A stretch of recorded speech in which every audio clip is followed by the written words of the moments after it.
Bonjour, c'est Ursule encore. On est le 14 février 2022. Alors, je viens sonner la trompette ce matin encore et je viens proclamer le retour de notre Seigneur Jésus-Christ. Alors, soyez tous bénis et que sa joie soit notre force en ce jour. Amen et alléluia. Alors, notre justice, un vêtement souillé, dit Ésaïe 64, le verset 5. On va regarder. Alors, je vais lire du verset 1 jusqu'au verset, je pense, 6. Alors, comme s'allume un feu de bois sec, comme s'évapore l'eau qui bouillonne, tes ennemis connaîtront ton nom, et les nations trembleront devant toi. Amen. Dieu parle ici au fait d'Israël. Amen. Alors, lorsque tu fis des prodiges que nous n'attendions pas, tu descendis et les montagnes s'ébranlèrent devant toi. Alors, il s'agit de notre Dieu. Jamais on n'a appris ni entendu dire, et jamais l'œil n'a vu qu'un autre Dieu que toi fit de telles choses pour ceux qui se confient en toi. Tu vas au-devant de celui qui pratique avec joie la justice, de ceux qui marchent dans tes voies et se souviennent de toi. Mais tu as été irrité parce que nous avons péché. Et nous en souffrons longtemps jusqu'à ce que nous soyons sauvés. Nous sommes tous comme des impurs, et toute notre justice est comme un vêtement souillé. Nous sommes tous flétris comme une feuille, et nos crimes nous emportent comme le vent. Il n'y a personne qui invoque ton nom, qui se réveille pour s'attacher à toi. Aussi nous as-tu caché ta face, et nous laisses-tu périr par l'effet de nos crimes. Alors, notre justice est comme un vêtement souillé.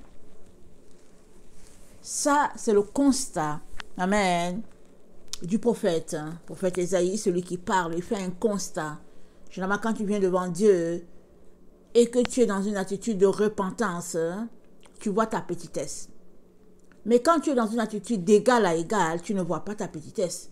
Et surtout, si on t'a pompé et galvanisé dans toutes sortes de théories sur la grâce, ce qui fait que, au fait, tu te crois au même niveau que Dieu, si bien que je ne vois pas pourquoi tu vas venir devant lui, puisque tu es au même niveau que lui. Tu es un égal à égal avec lui. Et tu chantes que tu es son ami. Alors pourquoi vas-tu venir devant lui pour étaler ton état? Mais ce n'est que quand tu es tout petit, que tu regardes ta propre vie et qu'elle passe en revue, tu la passes en revue, comme quand tu te regardes devant un miroir. Quand tu regardes ton visage devant un miroir, n'est-ce pas que quand tu vois une tache sur ton visage ou bien sur le vêtement, tu t'organises pour l'enlever, hein? Parce que tu ne peux pas sortir avec ça, parce que vraiment ça présente mal. Alors, ce n'est que quand tu te comportes comme ça que tu peux faire le constat que Ésaïe a fait en disant « Toute notre justice est comme un vêtement souillé ». C'est-à-dire, quand on rassemble la justice de toutes les personnes qui sont saintes sur la terre, Ésaïe dit, c'est toujours un vêtement souillé. Ça ne fait pas le poids. Lisons, je pense, le psaume 62. Le psaume 62, ça dit ceci. Le psaume 62, excusez-moi.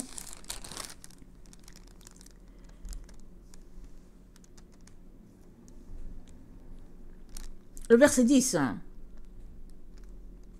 Oui, vanité, les fils de l'homme, mensonge, les fils de l'homme, dans une balance, ils monteraient tous ensemble plus légers qu'un souffle. C'est grave. On ne pèse pas grand-chose devant la justice de Dieu. C'est dit, dans une balance, ils monteraient tous ensemble. C'est-à-dire que si on prend toute l'humanité, quand on le met sur une balance, le contrepoids c'est notre Dieu, alors on ne fait pas du tout le poids. Il dit, ils sont plus légers qu'un souffle. On ne fait pas, on ne balance pas. Alors, devant un tel constat, nous avons une seule attitude. C'est de venir devant Dieu pour dire, écoute Seigneur, vraiment, c'est la vérité là que tu présentes de moi. Hein. Aide-moi. Seigneur, aide-moi. Devant un tel constat, tu viens le cœur brisé. Tu viens les genoux au sol, le visage, tu viens par terre, face contre terre pour dire Seigneur, viens à mon secours. Mais si tu fais l'erreur de ne pas te sentir concerné par ce passage-là, en tout cas tu es déjà sur la mauvaise route. Alors, Ésaïe 64 donc, nous dit que notre justice, au fait, est un vêtement souillé. C'est flétri. Et parce que nos crimes, notre comportement, tout ça, devant Dieu, n'est que souillure. Alors tu peux dire, bon, moi je n'ai pas tué quelqu'un, etc., etc. Mais si tu dis déjà une injure à quelqu'un, Jésus a dit ça équivaut à tuer.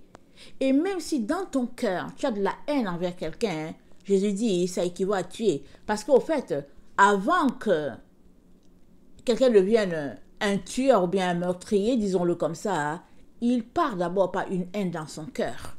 Il part d'abord par la jalousie, l'envie, la haine, et puis ben voilà. Et puis voilà ce que ça continue, ça donne ce que ça donne.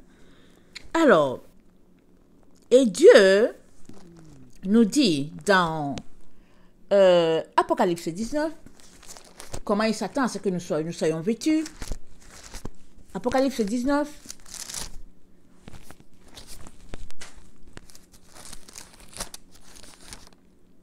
Le verset 7, ça dit, « Réjouissons-nous et soyons dans l'allégresse.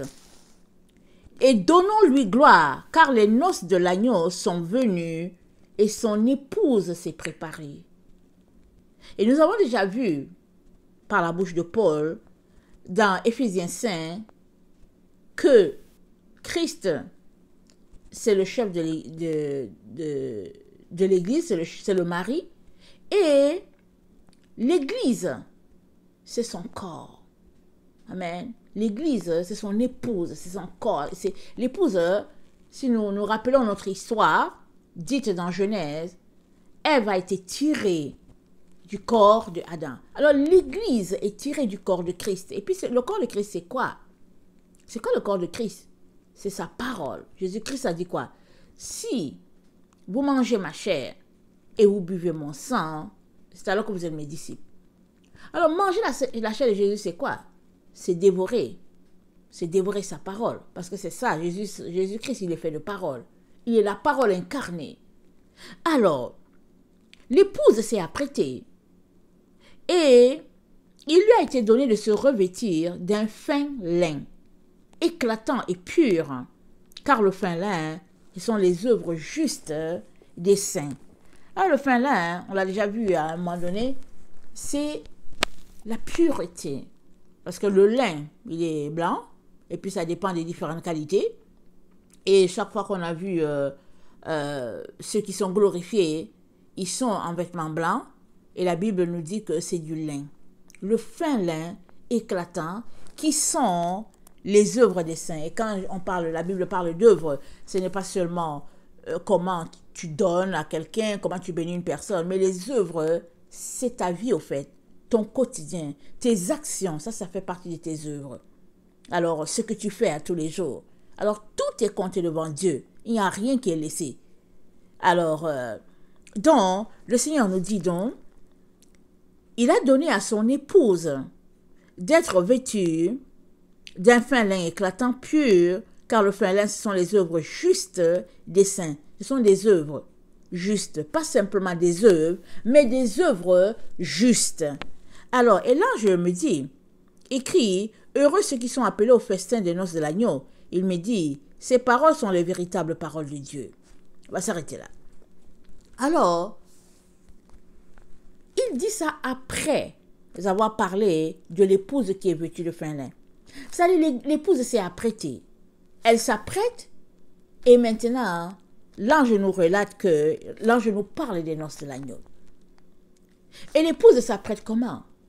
Elle se revêt, pas de vêtements souillés, mais elle se revêt de fin lin. Alors, Ésaïe fait le constat que nos vêtements, c'est souillé. Et quand bien même là où tu es là, que Jésus t'aurait dit qu'il est satisfait avec toi, vraiment, tu peux être sûr que, comparé à Jésus, tu n'es que souillure. Et quand tes yeux vont tomber sur lui, tu vas juste te dire, Seigneur, éloigne-toi, je suis pécheur. Parce que quand tu viens face à face avec la sainteté de Dieu, que ce soit par Dieu, que ce soit en voyant Dieu, ou bien en voyant un ange, ou en voyant quelqu'un qui est glorifié de l'autre côté, tu te sens sale. Tu es tout simplement sale. Et puis, Dieu nous présente ici dans Apocalypse 19 les noces de l'agneau après le fin lin éclatant pur. Et ça, c'est un choix de tout un chacun et à tous les jours. Alors, Jacques 4 nous dit ceci. Jacques 4, à partir du verset 4, on connaît bien ce passage. Alors, il nous dit, « Adultères que vous êtes, ne savez-vous pas que l'amour du monde est inimitié contre Dieu? Celui donc qui veut être ami du monde se rend ennemi de Dieu. » Pas compliqué, ça n'a pas été caché, clair et net. Tu veux être ami du monde? Jacques te dit, tu es ennemi de Dieu. Tu veux être ami de Dieu?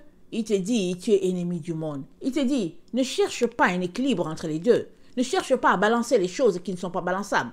Dieu a dit, c'est comme ça. La ligne, elle est bien tracée entre le monde et puis Dieu. C'est ça qui est clair là.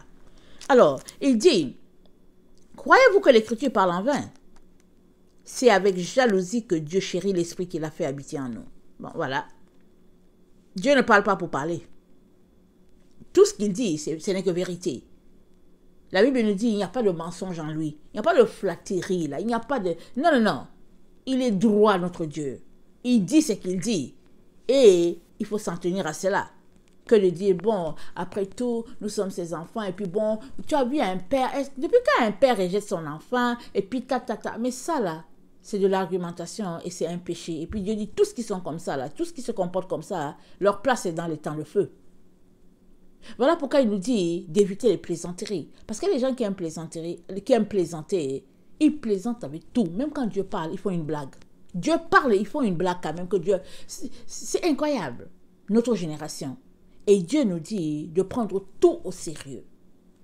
Alors, il accorde au contraire une grâce plus excellente. C'est pourquoi l'Écriture dit, Dieu résiste aux orgueilleux, mais il fait grâce aux humbles. Soumettez-vous donc à Dieu.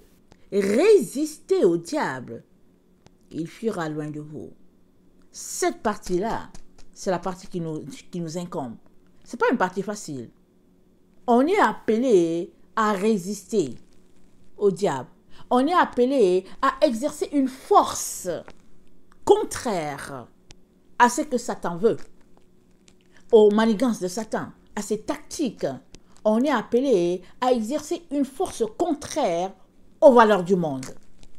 Tu ne peux pas, au grand jamais, épouser les valeurs de ce monde et en même temps t'appeler enfant de Dieu. Ce n'est pas possible. C'est ça que Jacques est en train de nous dire. Et il nous dit, approchez-vous de Dieu et il s'approchera de vous. Nettoyez vos mains, pécheurs, purifiez vos cœurs, hommes irrésolus. Sentez votre misère. Soyez dans le deuil et dans les larmes, que votre rire se change en deuil et votre joie en tristesse. Humiliez-vous devant le Seigneur et il vous élèvera. Donc voilà la conduite. Il n'y a pas une autre conduite. Tu ne veux pas t'humilier? Alors, tu n'es pas avec Dieu. Parce que Dieu, il résiste aux orgueils. Nous sommes appelés à nous humilier, à dire à notre Dieu, pardonne-moi pour mon attitude, pardonne-moi pour mon comportement, aie compassion de moi. Je suis tombé, je ne t'ai pas traité comme il fallait. J'ai été insolent, arrogant. Il est important que tu arrives à ce constat.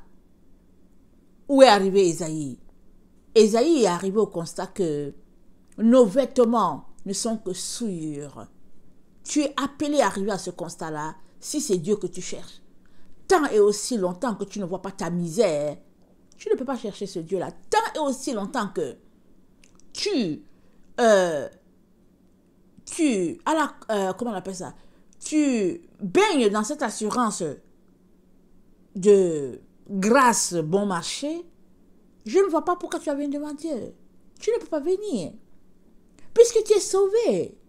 Jésus, il est venu pour les pécheurs. C'est lui-même qui l'a dit. Il est venu pour les pécheurs. Il n'est pas venu pour les gens qui ont déjà la grâce et puis bon marché, qui sont là et puis qui vivent comme ils veulent. Qui ne sont pas prêts à changer d'un iota leurs habitudes, leurs paroles, leur théologie, leur religion, leur façon de concevoir Jésus-Christ. Il n'est pas venu pour ça. Ces gens-là, Jésus n'est pas venu pour eux. Il est venu pour ceux-là qui sentent leur misère, qui voient leur peine. Il est venu pour eux. Alors, il dit, humiliez-vous devant le Seigneur et il vous élèvera tant et aussi longtemps que tu n'es pas prêt à t'humilier, à te faire tout petit. Il n'y a pas moyen que tu aies la révélation de qui est Dieu. Il n'y a pas moyen. Alors, Dieu nous dit, si on résistait au diable, il fuira loin de nous. Alors, résister au diable, c'est à tous les niveaux. Ce n'est pas juste résister au diable aujourd'hui, ou bien résister au diable dans ton boulot, ton milieu de travail. Non, c'est à tous les niveaux. Ça peut être que résister au diable pour toi, c'est tourner le dos à des amis et que c'est fini. C'est ça, résister au diable. Parce que, étant avec eux, le diable t'amène par-ci, par-là, et puis ben voilà. Il se pourrait que résister au diable pour toi, c'est tout simplement prendre la télévision et la mettre dehors, à l'endroit de la poubelle, pour que le camion vienne prendre ta télévision. Parce que la télévision est un objet de distraction pour toi et tu es toujours tenté. Jésus-Christ a dit quoi? Si ton bras droit est une occasion de chute pour toi, tu coupes le bras droit. Mais le bras, tu coupes le bras. Il n'a pas dit le bras droit, mais le bras, si j'ai bonne mémoire. Alors, le bras, c'est quoi? Ça fait allusion au bras droit, la personne qui est la plus proche de toi. Ou bien, la chose sur laquelle tu t'appuies. Si tu te rends compte que cette chose-là va te conduire loin de Dieu, il te dit, c'est mieux d'arriver au ciel manchot que de ne pas du tout y arriver à cause de ton bras. Alors, si nous retournons à ce que Ésaïe nous a dit, Ésaïe nous dit, il nous dit la même chose que nous dit Jacques. Jacques nous dit que si on ne s'humilie pas, il faut qu'on sente notre misère. Et Ésaïe nous dit, nos vêtements ne sont que souillures. Et dans Ésaïe 65, amen, Dieu nous parle de son cœur. Parce que je vous encourage à lire le 64, le 65, le 66, ok? Et je ne peux pas tout lire parce que ça sera un peu long. Je vous encourage à lire ça. Ésaïe 64, Ésaïe 65, Ésaïe 66. Alors, Dieu nous parle de son cœur par rapport à nous, ses enfants. Ésaïe 65. J'ai exaucé ceux qui ne me demandaient rien. Je me suis laissé trouver par ceux qui ne me cherchaient pas. J'ai dit, me voici à une nation qui ne s'appelait pas de mon nom. J'ai tendu mes mains tous les jours vers un peuple rebelle, qui marche dans une voie mauvaise au gré de ses pensées, vers un peuple qui ne cesse de m'irriter en face, sacrifiant dans les jardins et brûlant de l'encens sur les briques, qui fait des sépulcres sa demeure, et passe la nuit dans les cavernes mangeant de la chair de porc, ayant dans les vases des mouets impurs. Donc Dieu parle ici de son constat, de sa relation avec Israël. C'est la même chose avec nous. Israël, Dieu lui reprochait de manger les choses impures comme le porc, d'être en train de sacrifier des choses à des idoles, Astarté et puis Baal et toutes sortes d'histoires. Mais toi, quelles sont tes idoles? Il se pourrait que ça ne soit pas Baal, Astarté et tout ça, on ne sait pas c'est quoi. Il se pourrait que ça ne soit pas la franc-maçonnerie, Illuminati, on ne sait pas c'est quoi ton idole. Mais ton idole peut tout simplement être que tu as mangé la crème glacée.